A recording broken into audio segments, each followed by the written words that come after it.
I've had a major setback in the breaking of my femur this year. I had big plans to go to the Olympics at least once more in Rio next year.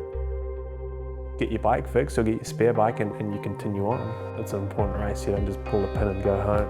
A couple months of rehab and some invasive surgery can do a lot for your head, I guess. I should have climbed off after the first bang, but probably in hindsight I'd do the same thing again. Yeah, keep going till it was not possible.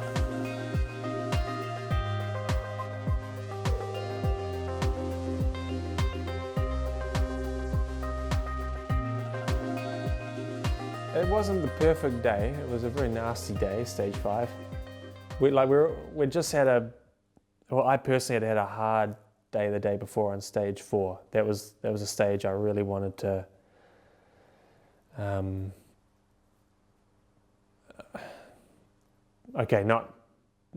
would be very difficult to go for the win, given who won it and the level of riders that were there. But I consider myself a good bike handler and someone who can ride stones, and that stage didn't have climbs or anything. It's tailor-made for someone like me to at least be up in the mix and be part of the race. But before we hit the second cold sector, Dan crashed right in front of me. I was on his wheel.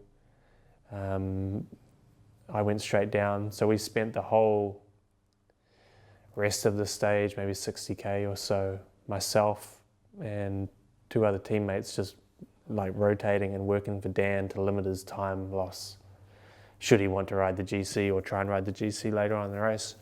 So that was a massive day, and we pushed really deep and still wound up losing about 5 minutes, I think. So the next day, stage 5, I was hoping for a little bit of an easier day because it was going to be a sprint. We woke up and it was wet, it was looking pretty slippery. Yeah, just like early on in the stage, a couple of guys from Cofidis went down in this nasty little wet trench of a road. There was a bit of a narrowing, there was maybe some oil or grease down in this little trench. And in the middle of the bunch, there was just a bit of a domino effect. Bam, bam, bam, riders going down. It wasn't high speed, it was not anything special in particular. And like I have many times before, I just lost both wheels and fell straight impact on my left side, which is nothing unusual, like you'd know. Bike riders always have big, scars on their hips and ripped shorts often in a race, but generally you're fine and you get back up. I got back up that day, but the old leg wouldn't work anymore. And it was a bizarre feeling because there was very little blood. It was not a high speed or fast or sideways impact at all. It was just straight impact to the hip. So I got on my spare bike. My first one was a bit trashed from the crash, and I proceeded on in the race with one leg, which didn't really work so well. But I wasn't pulling out of the tour on stage 5 after what I saw as a tiny little crash. I thought I'm gonna get what I can from the doctor to lessen the pain and try and get to the finish and make an assessment. When in reality, I should have stopped because when muscles stop working and when your leg stops working, it generally means there's a bone broken. But I thought I'd soldier on with my one leg, so I kept going into another couple hours. And at about the 100k marks, this is a good 90k after I'd stacked it, I was on my own out the back. I'd been dropped multiple times, but I was coming and going onto the back of the race as it slowed and sped up with the various crosswinds and corner sections. I was out, dropped, doing my own thing, just making my way to the finish of the stage. And I had Robbie Hunter with me in the car, just guiding me along. And we took a roundabout nice and slowly.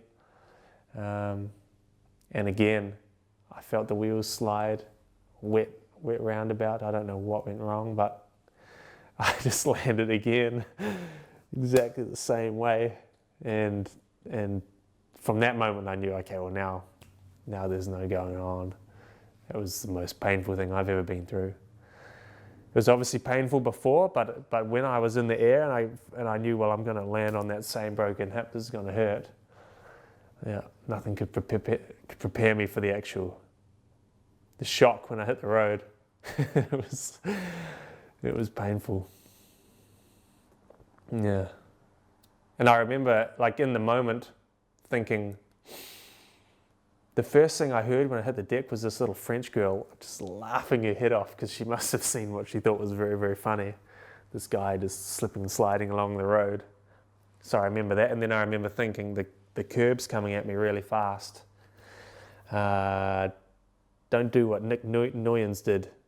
He was a teammate of mine in previous years. And don't slide into the curb at pace and like clean the neck of your femur off that way or something. So I remember like scratching along the road and trying to put my hands out to slow me down. And I think I saved myself from actually hitting the curb with my hip, but the damage was done and the bone was in two pieces. I was on the deck making some weird noises, but I remember telling Hunter to like give me a lift up and at least help me to get back on the bike and see if I can pedal. Couldn't stand, but I thought, well, I'm going to get to the end of the stage. I don't want to pull out of the tour this way. But there was no moving the leg at all. As we found out later, the bone had moved 8 millimeters, just shy of a centimeter. So it was just floating around in there. So they put me on a stretcher and carted me away to the nearest chop shop. And yeah, that was it for my tour, unfortunately. And that's been it for cycling more or less till now.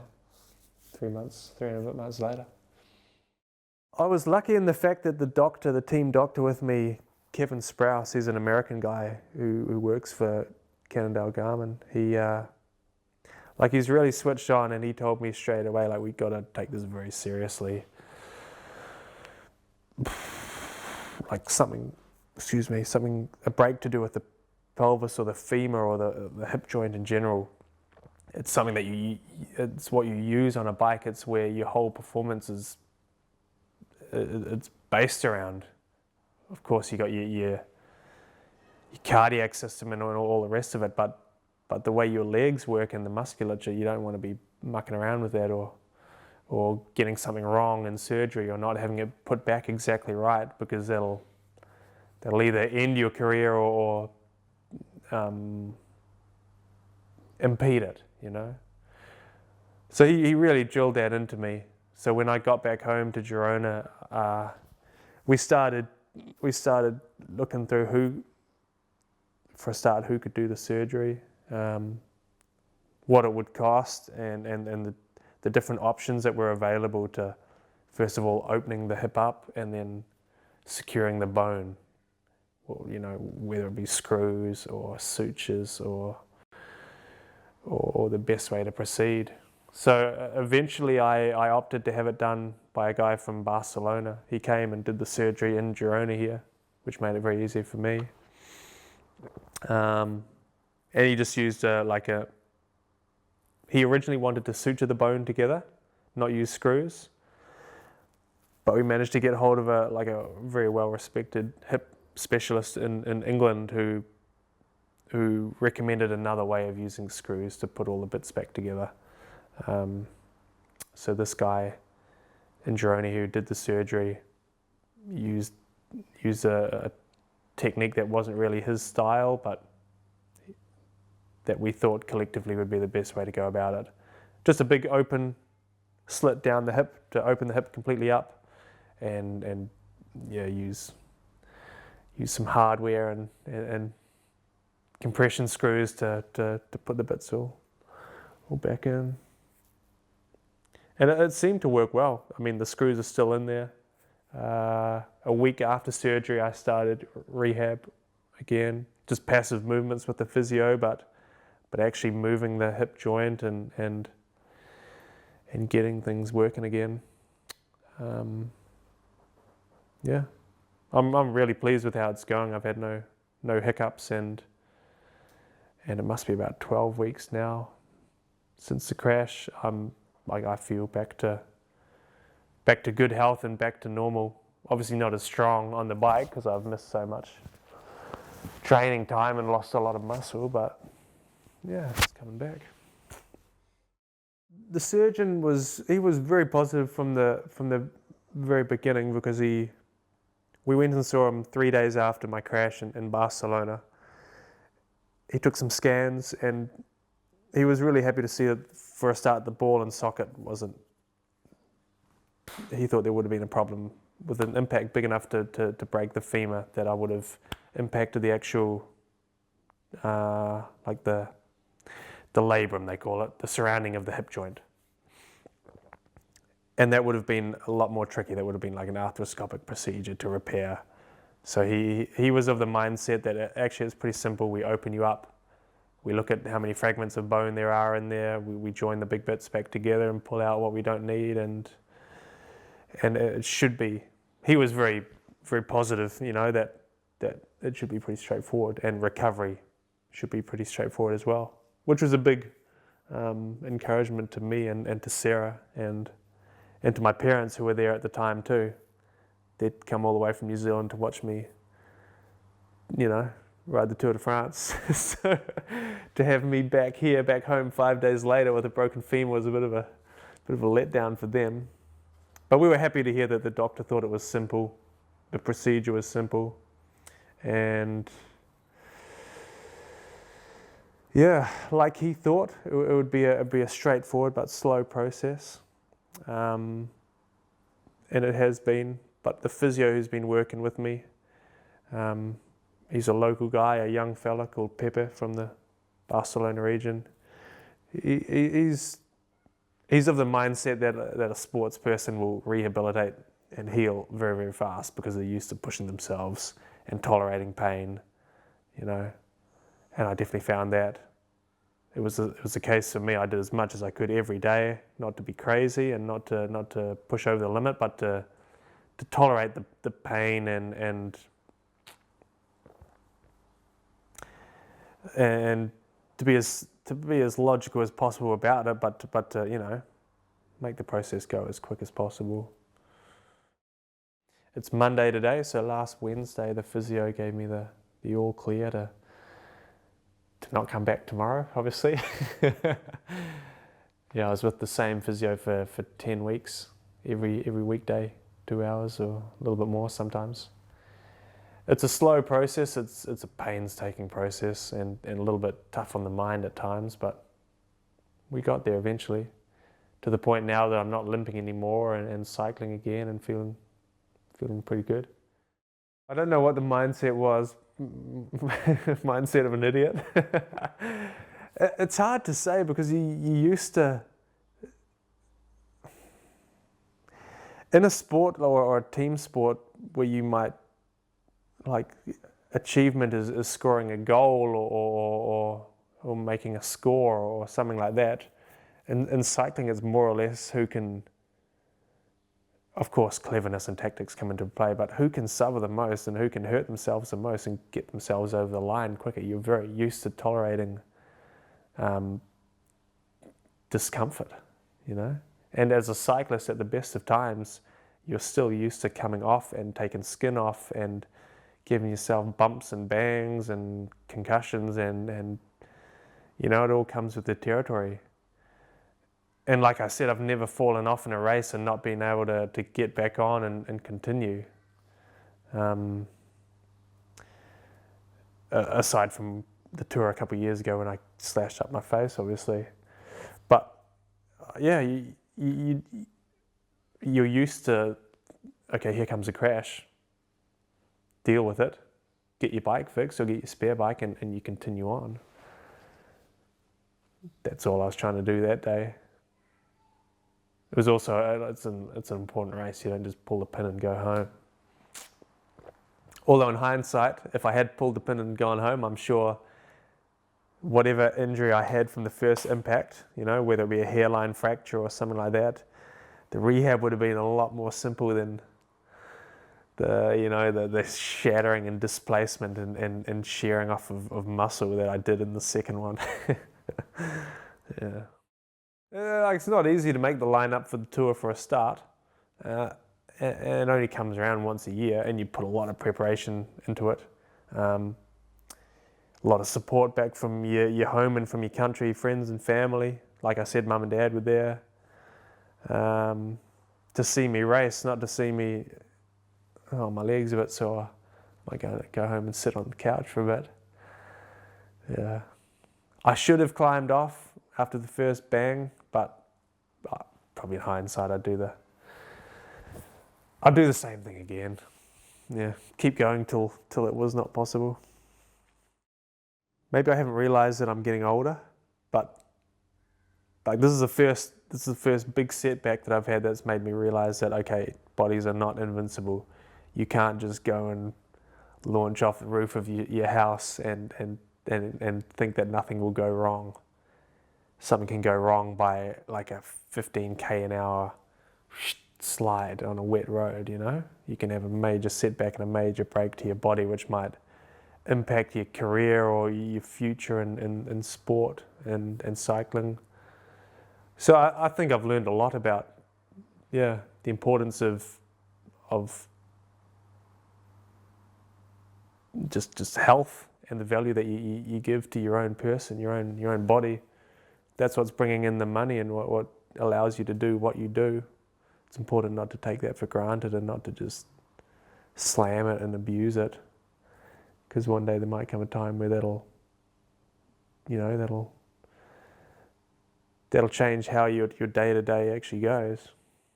People always say what doesn't kill you makes you stronger. I'd say in this scenario, this definitely has. Yeah. When you literally cannot move, and when you're like Sarah was so good for me, and she had to like look after me and baby me for a long period where I literally was in a bed like this, you know, and any move had to be done. She'd have to lift my legs, give me my crutches, okay, there's the direction of the bathroom, or, you know, it really, it made me realize how much I take for granted every day, just swinging a leg pain-free out of bed every day. Yeah, and the simplicity of being able to get on a bike and just move pain-free, that's something I won't take for granted anymore.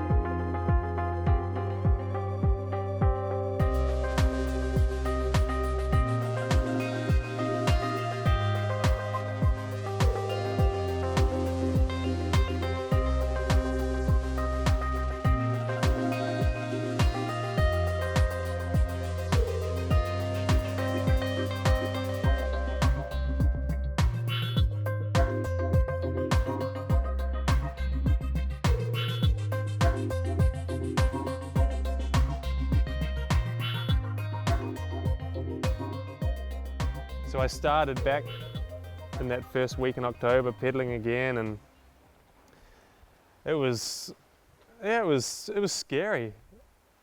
I remember leaving the little town that I live in for the first time on the bike. That first day I had my gym shoes on, like tennis shoes on, because the doctor wouldn't let me use clip-in pedals, because obviously I'd lost all the flexibility in my hip.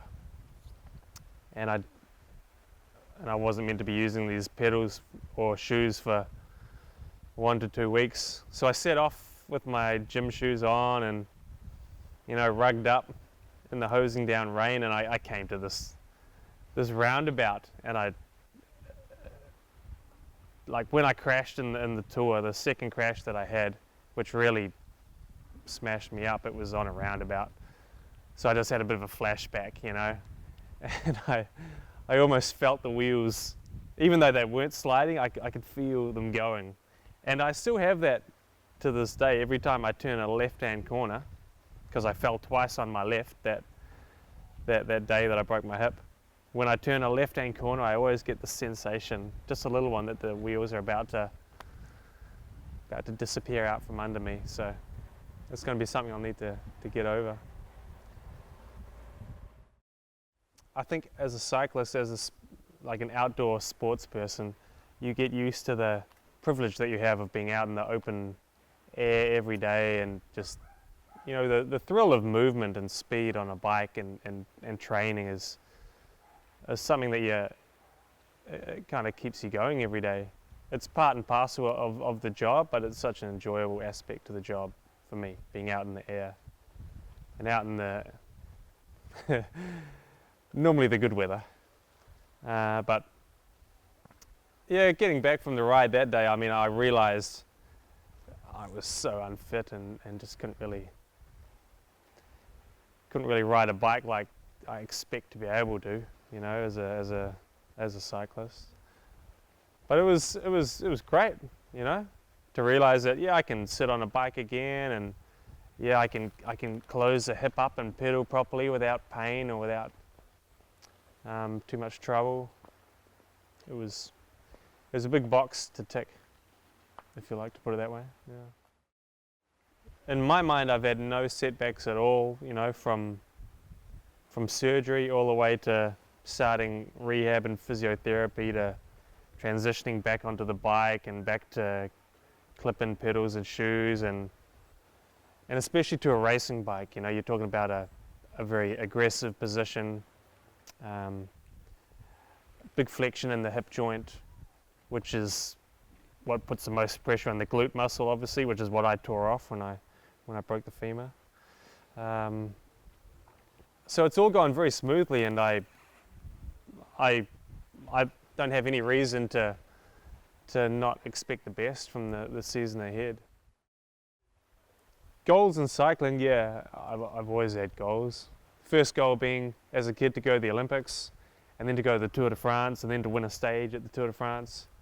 That's my biggest goal, to go back to the Tour. It's something it's a race that's always held a special kind of, it's just seemed a little bit epic to me as a kid, and even now. It's just bigger than the other races. It has more importance to me intrinsically. So I really want to bag a stage there and just, yeah, get that done before I retire. And also I really love one-day racing and hard man racing, like Roubaix and Flanders and that sort of thing. And while it takes a lot to learn about those races and learn about the areas and the corners and the sectors, and develop an engine that can get you to the end of a 260k race with actually be in the mix of things, that's a big goal of mine, to be able to do that one day, sooner rather than later. Yeah, to be in the mix in those style of races. I've never been one that was scared of speed, or scared of being in a bunch, or scared of knocking elbows and handlebars with other people. It just didn't occur to me that I could get really injured doing that. And I think that's normal for cyclists. If you're somebody that gets scared by that sort of thing, you're never going to make it as a pro. But yeah, going forward, I think I look forward to racing, but it'll probably be a bit of a daunting experience to be back in the bunch and back knocking shoulders with people in the peloton. Yeah, I'll cross that bridge when I get to it. I want to make sure I'm fit and ready, and don't get destroyed in a physical sense or a fitness sense. But yeah, when it comes to transitioning back into the peloton, I think that's going to be something I'll just have to deal with in February or March, when I actually, you know, make it back into a race and putting a number back on.